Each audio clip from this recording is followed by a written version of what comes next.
Guys, whatever's in there, it's big and it's moving fast. Drive. Go, go, go! This summer, Twister is a current-day chapter of the 1996 blockbuster. Twister returns with an adrenaline-pumping, seat-gripping, big-screen thrill ride that puts you in a direct contact with one of Mother Nature's most wondrous and destructive forces. Here with us this morning to take us behind the scenes is actress and Golden Globe nominee Daisy Edgar Jones. Good morning. Good morning. So glad to have you here this morning. Now, the film is an indirect sequel to the tornado chaser hit Twister, and it will have some of the same stormy thrills, but that's pretty much where the similarities end. So tell me a little bit about what you thought when you read the script for the first time. I mean, I loved the original, so I was so excited to read it, and it really feels like a kind of next chapter. Like the way in which technology has improved and we've advanced in that way. Like they have so many more tools now to chase with, which is really cool. Yes. Well, you mentioned the original. I have to ask, any favorite moments from the first one? I mean, the cow. Oh, of course, The cow right? is There's classic. nothing better than the cow. So good. I love the therapist on the phone the whole way through as well. The chase, so good. Love, love, love. Okay, so did you rely on the first movie at all when you were reading the script,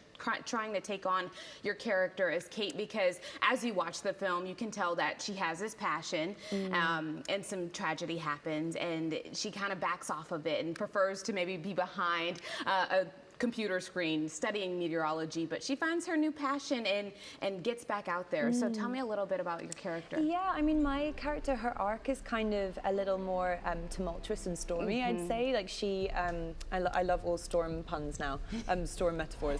But she suffers this kind of extreme tragedy, and so her love of tornadoes, although she still has this passion, she has this kind of fear of them too. And so throughout the film, we see her develop and grow as a character, and it was really fun to play that journey. But from the original, I feel like she has more likeness to Bill in her instincts and her kind of her sort of natural ability to kind of feel the weather out. But yeah, she really has quite a journey. Yes, indeed. I have to ask you, the training leading up to this movie, was there any? Did you follow real chasers? I mean, we did. We met a lot of real chasers. I'm friends with quite a few chasers in Oklahoma now. I actually went chasing for real with them last month. Really? We How didn't was see that? anything, but we drove, which I think is the more... She's like, thank God. Yeah, I was kind of thrilled. I like the CGI versions, but yeah. Exactly. No, but I kind of I researched a lot, met a lot of chasers, and just tried to kind of really like immerse myself in that world. Well, you just mentioned CGI and technology and how it's evolved over time, especially since the first movie. But tell me what it was like actually shooting and recreating these disasters, because it really does happen to people. And I think when you watch the movie, you even get emotional realizing that real people go through this and we are powerless to Mother Nature. I mean, some of the sets that we walked onto were just kind of really, I mean, emotional is the word. And they were so accurately kind of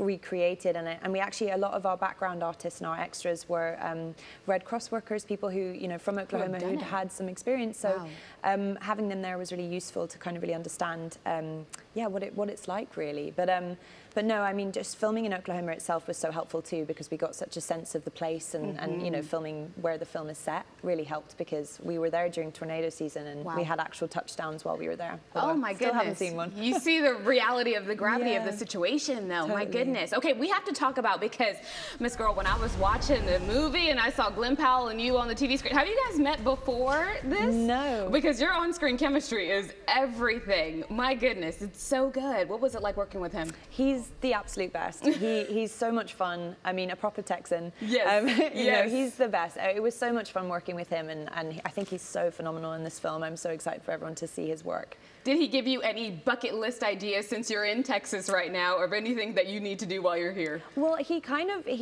when we actually were in Oklahoma, he took me line dancing. We went, like, we did a bit of that. So I feel like I've done some of the experiences, but no, he didn't have any recommendations. But last night I was told to go to the stockyard. Yes. Yeah. Stop by, get you some boots.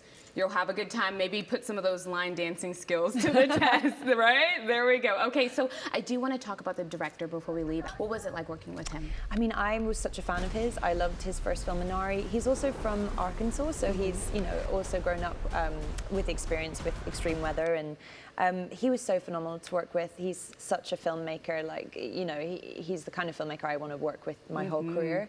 And so to see him tackle this this kind of scale of film was so cool, and I think he's just smashed it, really.